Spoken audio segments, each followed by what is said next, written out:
So ayun, magandang araw po muli sa ating lahat at welcome po muli dito sa ating channel, DC Graphics Tutorial. At kung bago ka pa lamang at napadpad ka sa channel na ito, please like, comment, and share at i-hit mo na ang subscribe button at ang tiny notification bell para updated po tayo sa mga bagong video at tutorial na pwede nating may upload sa channel na ito.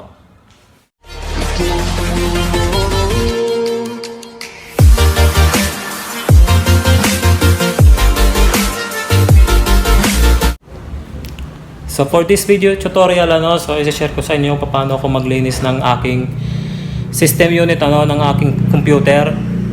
So nag 6 month na kasi. So kailangan ko na siyang linisan. So parang maintenance na rin. So baba tayo sa shop, kunin lang natin yung system unit. Tapos balik ulit tayo dito sa terrace para dito natin siya linisan. So tara.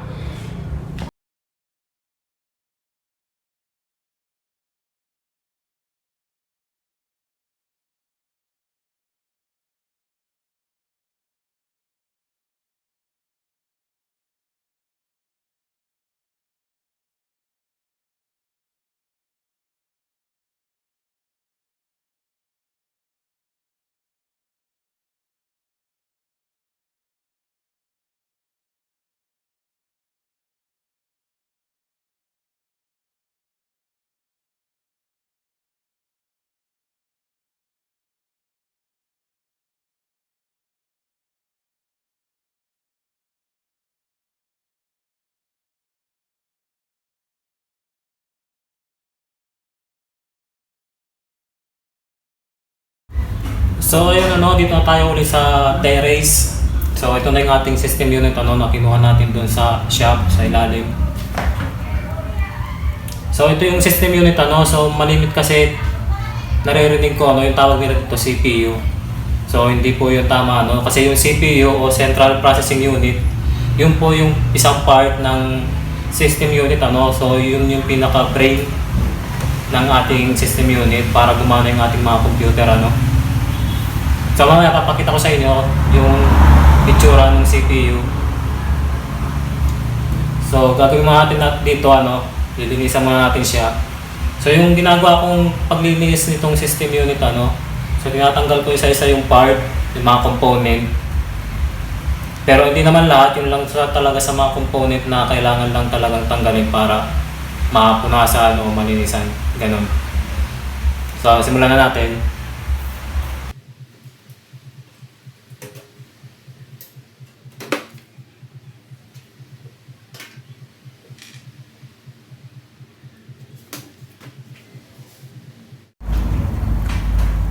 So ayan kung mapapansin natin, so marumi na talaga siya, so kailangan linisan. So isa-isa natin tatanggalin yung mga part so yung mga part lang naman na tinatanggal ko pag naglilinis ako ng system unit ay itong power supply, yung DVD ROM tapos etong hard disk, hard drive, tapos yung mga RAM, tapos itong heatsink kasi mamaya papalitan natin yung thermal paste ng ating CPU. So part rin yun na kailangan gawin kapag naglilinis ka ng system unit. So kailangan talaga papalitan rin yung thermal paste. So para ma-prevent natin na hindi agad uminit yung ating computer system unit. So yung gagawin natin, tatanggalin lang natin isa-isa yung part na sinabi ko kanina. So itong power supply, DVD ROM, hard drive, tapos yung mga RAM tapos itong so yung heatsink so hindi muna natin siya tatanggalin kasi i-blower muna natin yung motherboard bago natin siya tanggalin para hindi maalikabukan yung doon sa ating CPU yung kanyang pinakasakit.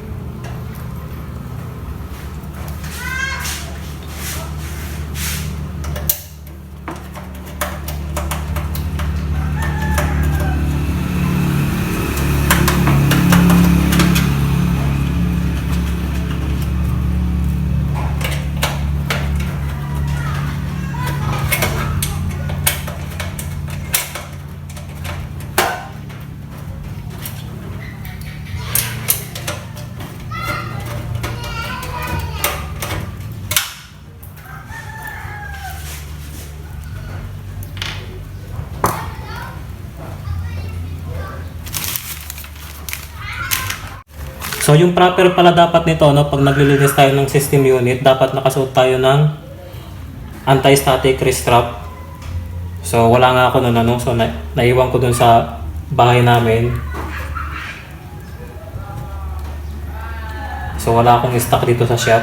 So kaya hindi ako gumagamit ngayon. So pero yung proper talaga dapat magsuot kayo ng ano.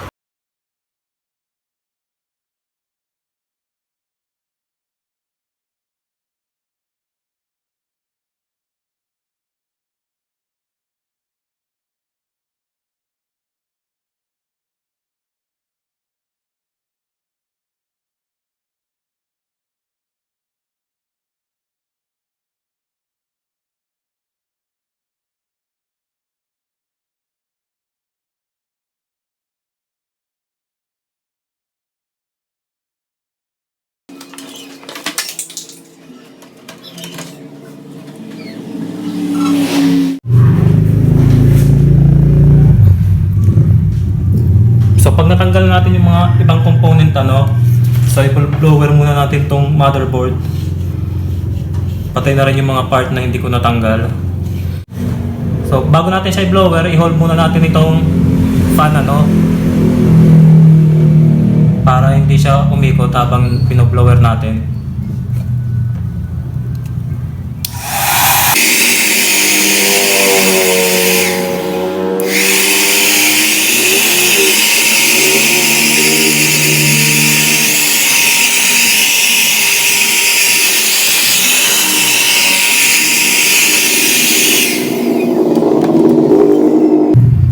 So tapos gamit lang tayo nitong brush.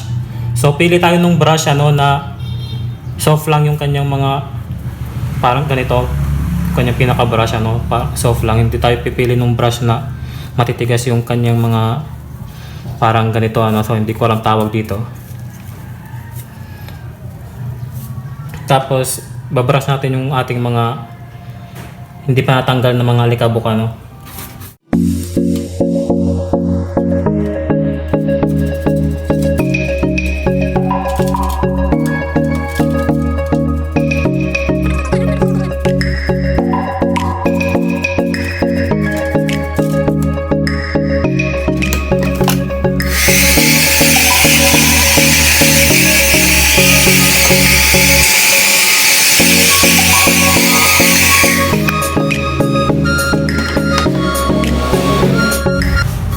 So next nating linisan yung mga ibang part.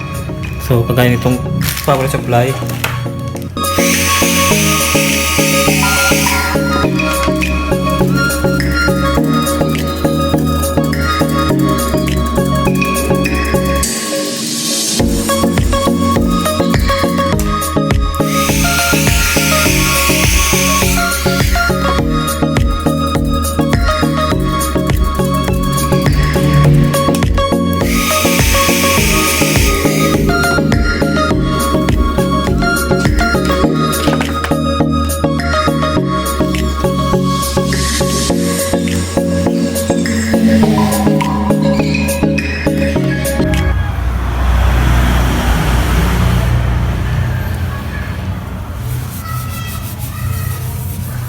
So dito naman sa hard drive, ano, so pupunasan lang natin siya.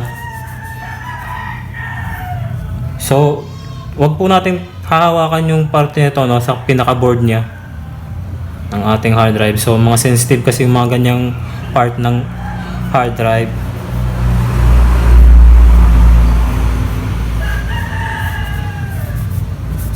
So hindi natin basta-basta pwede hawakan yan, lalo na kung pawisin yung kamay mo, no.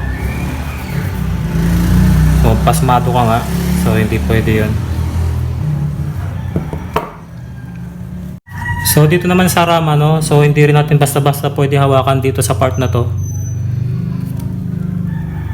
So dapat dito lang tayo sa mga gilid lang, ano. So yung paglilinis ko dito, kung wala kang panlinis talaga ng RAM, ano, so yung iba ginagamit pambura. So hindi ko ginagawa yun. Yung ginagawa ko, kumukuha lang ako ng pera, ano, tapos yung mga hindi pa masyadong luma, so mas maganda kung bago talaga, ano. Tapos nililinisan kong pinaka itong mga gold na parang ano niya, Ganyan. So pinupunasan ko lang siya.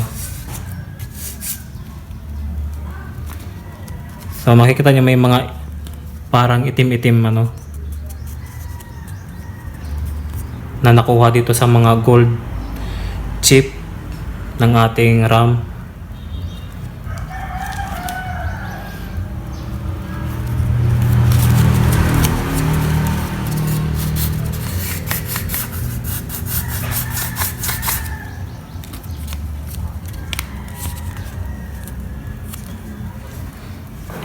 Tapos brush lang natin. So mga sensitive kasi yung mga ganitong bagay ano. So kung katulad nito meron siyang protection, so pwede nating hawakan yan. So compare dito sa nauna na wala siyang protection ano, para pwede nating mahawakan.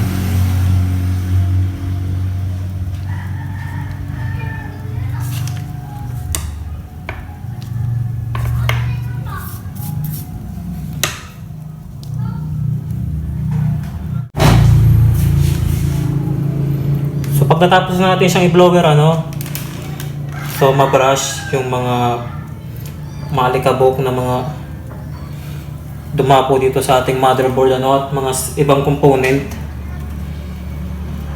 So ibalik na natin yung mga tinanggal natin na mga component ano.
So after nating mailagay yung mga ibang component ulit ano, pag natapos natin siyang isoli dito sa ating system unit, naikabit na natin yung mga SATA tapos yung connectors mula dito sa power supply. So yung next step natin ano, kunin natin itong pinaka heatsink ano, kasi nga papalitan na natin yung thermal paste doon sa ating processor. So madali lang naman yung pagtanggal nito. So may mga guide naman dito sa ating heatsink ano, kung paano siya tinatanggal. So depende yon kung anong klaseng motherboard meron ka, so anong klaseng heatsink, air cooler meron ka ano. So may mga guide naman yung kung paano tinatanggal.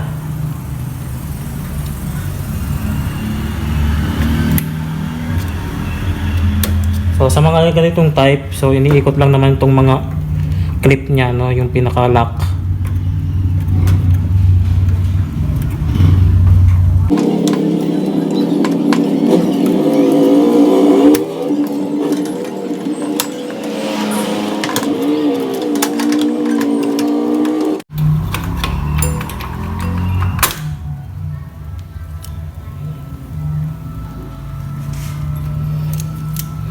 So ganun lang yung pagtanggal nitong ating heatsink ano. Tapos papalitan kasi natin itong kanyang thermal paste.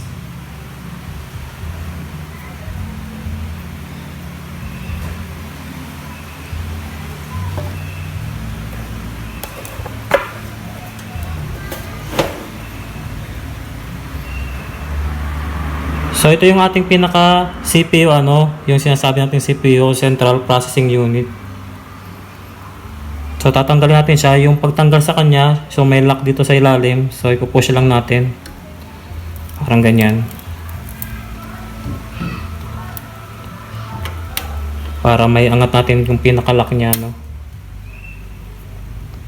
Tapos ito, tanggalin na lang natin itong kanyang CPU. So ito na yun yung pinaka CPU, nga sinasabi. So gagawin lang natin dito, lilinisan lang natin siya. Tapos papalitan natin yung thermal paste. So gagamit tayo ng bagong thermal paste, So ito yun. So ito yung ginagamit ko, HY510 na klase ng thermal paste. So sa paglilinis nitong heatsink, sa pagtatanggal ng kanyang thermal paste, gamit lang tayo ng wipes. Tapos nilagyan ko lang siya ng alcohol, So hindi ko lang masyadong dinamihan. Huwag tayong gagamit ng tubig. Tapos punasan lang natin siya. O parang ganyan.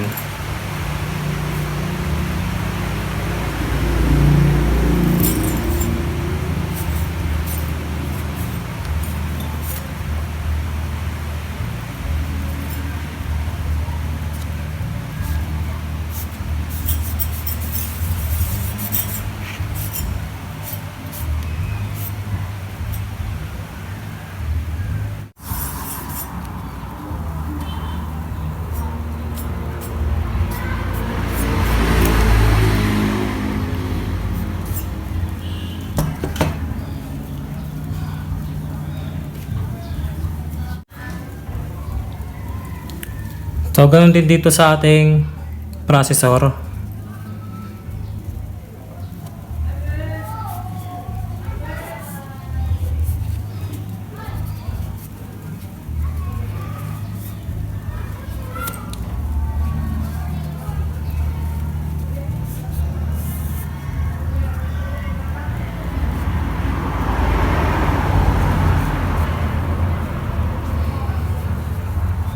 So dahan-dahanin lang natin yung paglilinis sa ating processor, kasi ito yung pinaka-importanting part rin ng ating system unit.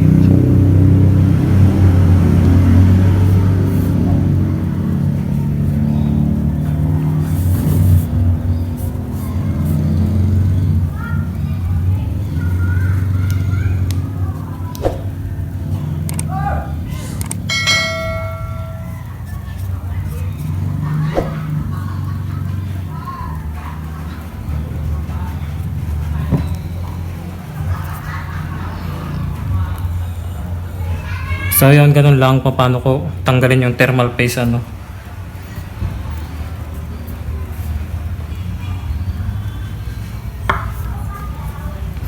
Tapos gagamit na tayo nitong ating bagong thermal paste.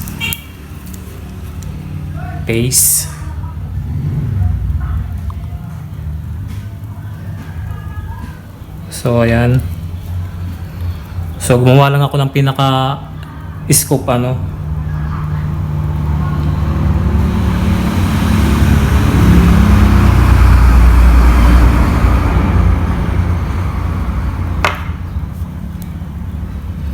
So wag lang natin siya masyadong damihan, yung paglalagay ng thermal paste.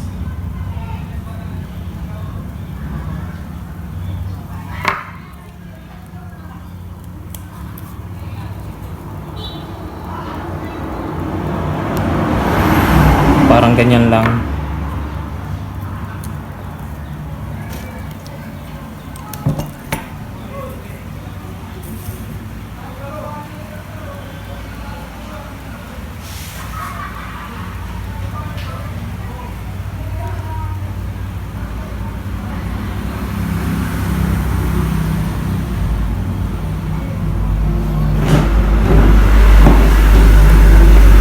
Tapos ibalik uli natin siya dito.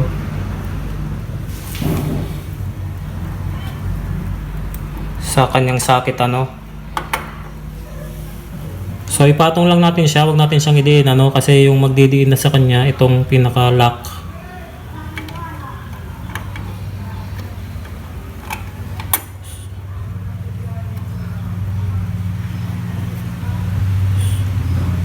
So ibalik lang natin yung lock niya. So ayan.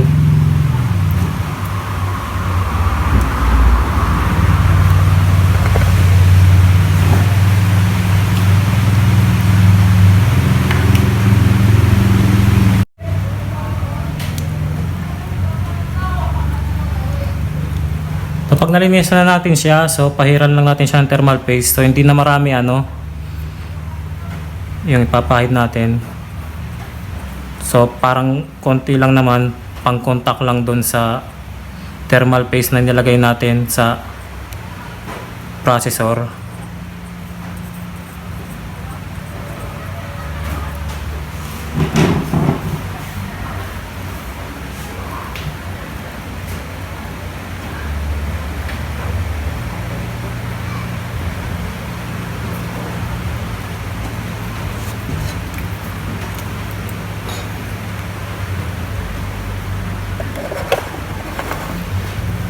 So pagkatapos noon, ibalik na natin.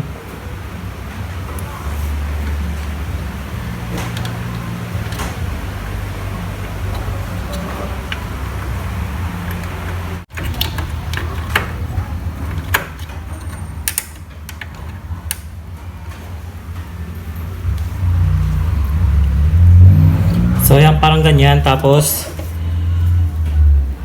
tatakpan lang natin siya, tapos testing na natin kung gumagana yung computer natin ano, kung tama yung paglalagay natin ng thermal paste.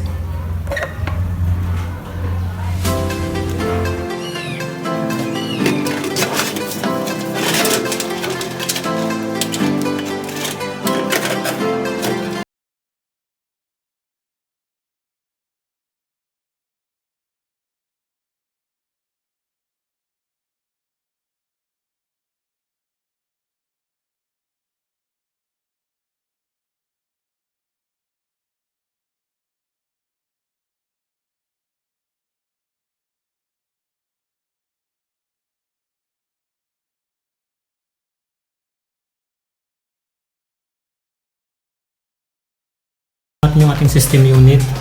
So testingin na lang natin kung gumagana siya ano.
So ayun ano, gumana naman yung ating computer. So sa tingin ko tama naman yung paglalagay natin ng thermal paste, tapos yung paglilinis natin ng every part ng o bawat component ng ating system unit ano. So sabi ko kanina, nililinisan ko siya every 6 months. Kasi nga nakita nyo naman yung nilalagyan ko ano, nasa ilalim siya ng lamesa. Tapos yung pwesto ko pa dito sa shop ano, lapit ako sa kalsada. So kailangan talaga linisan siya. So kung yung computer nyo naman, ano, system unit nyo nakalagay naman sa kagaya ng mga opisina, mga ganun, tapos palagi naman exposed sa hangin ano, sa mga ventilation area ano, sa mga ganun. So hindi naman required na lilinisin nyo siya every 6 months. So nasa inyo na lang rin yun. So pwede naman after 1 year. So makikita nyo naman yun ano, kung marumi na yung system unit nyo. So So pwede nyo rin i-check buksan nyo na lang rin. So yung parang ng paglilinis na ginawa ko sa akin lang naman yun, sa paraan ko lang naman yun So hindi ko sinasabing tama yung ginawa ko.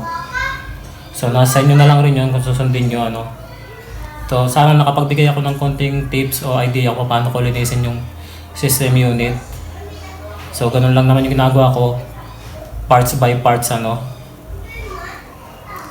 So yung iba, hindi na nila tinatanggal yung mga components. So diretsuhan na, binoblower na lang nila. Tapos pagkatapos na lalagyan na lang nila ng thermal paste yung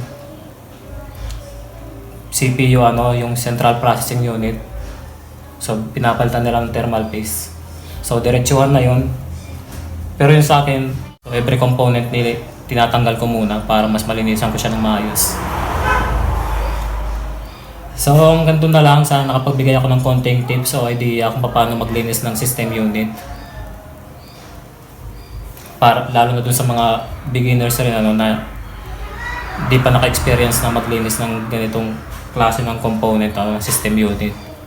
So para may idea rin kayo kung paano ginagawa.